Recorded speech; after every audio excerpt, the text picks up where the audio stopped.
ಅಶ್ಲೀಲತೆಯನ್ನ ಬಳಸ್ಕೊಂಡಾಗ ನಮಗ್ ಬಂದಿದ್ದಂಥದ್ದು ಆ ಎಕ್ಸ್ಪೆಕ್ಟೇಷನ್ ನಿರೀಕ್ಷೆ ಎಲ್ಲವೂ ಕೂಡ ತಣ್ಣೀರಾಗ್ದಂಗಾಯ್ತು.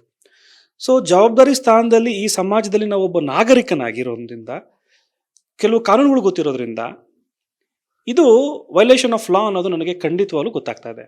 ಯಾರಿಂದ? ಟಾಕ್ಸಿಕ್ ಸಿನಿಮಾಯಿಂದ ಅಂತ ಅಲ್ಲಿ ಯಶಿಂದ ಆಗಲಿ ಅಂತ ಅಲ್ಲ, ಯಶ್ ಅವರಿಂದ ಅಂತ ಅಲ್ಲ. ಇದು ಆಗಿರುವಂಥದ್ದು ಸೆನ್ಸಾರ್ ಮಂಡಳಿಯವರು ಏನಿದ್ದಾರೆ ಸರ್ಟಿಫಿಕೇಶನ್ ಕೊಡ್ತಾರೆ. ಒಬ್ಬರು IAS ಆಫೀಸರ್ನ ಕೂರಿಸ್ತೀವಿ ಮೇಡಮ್ ನಾವು ಆ ಒಂದು CEO ಸ್ಥಾನಕ್ಕೆ. ಅವ್ರ ಕೆಳಗಡೆನೂ ಕೂಡ ಡೆಪ್ಯೂಟಿ ಎಲ್ಲನೂ ಕೂಡ IASನೇ ಕೂರಿಸಿರ್ತೀವಿ. ಕರ್ನಾಟಕದಲ್ಲೂ ಕೂಡ IASನೇ ಕೂರಿಸಿರ್ತೀವಿ. ಅವ್ರ ಕೆಲಸ ಏನು ಅಂದರೆ ಈ ರೀತಿಯಾಗಿ ಅಶ್ಲೀಲತೆಯನ್ನ ಬಂದಿರೋದನ್ನ ಸರ್ಟಿಫಿಕೇಶನ್ ಕೊಡುವಂಥದ್ದು. ಸಿನಿಮಾಗಳಲ್ಲಿ ತಾವು ನೋಡೋದು ಮೊದಲೇ AUA ಅಥವಾ ಮಕ್ಕಳನ್ನ ಬಿಡದೇ ಇರೋದು, ಇದು ಅಡಲ್ಟ್ ಸಿನಿಮಾ ಅಂತೆಲ್ಲ ಕೊಡ್ತೀವಿ. ಈ ಟ್ರೀಸರ್ ಕೂಡ is a part of A movie. ಇದು ಕೂಡ ಆ ಮೂವಿಗೆ ಕನೆಕ್ಟ್ ಆಗಿರುವಂಥ ದೃಶ್ಯವೇ ಅಲ್ವಾ?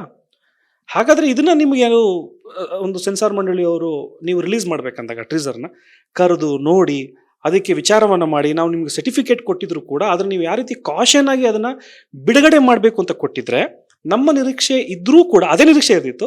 ಎಲ್ಲೋ ಒಂದು ಕಡೆ ನಾವು ಅದು ಜವಾಬ್ದಾರಿತವಾಗಿ ಯಾರು ನೋಡಬೇಕು ಯಾರು ನೋಡಬಾರ್ದು ಅನ್ನೋ ರೀತಿಯಲ್ಲಿ ಕುಟುಂಬವನ್ನ ಅವಾಯ್ಡ್ ಮಾಡೋದು, ಮಕ್ಕಳುಗಳನ್ನ ಅವಾಯ್ಡ್ ಮಾಡುವಂಥದ್ದು ಕೆಲಸವನ್ನ ಮಾಡಿ ಅದನ್ನ ನಾವು ನೋಡುವಂಥದ್ದು ಇತ್ತು.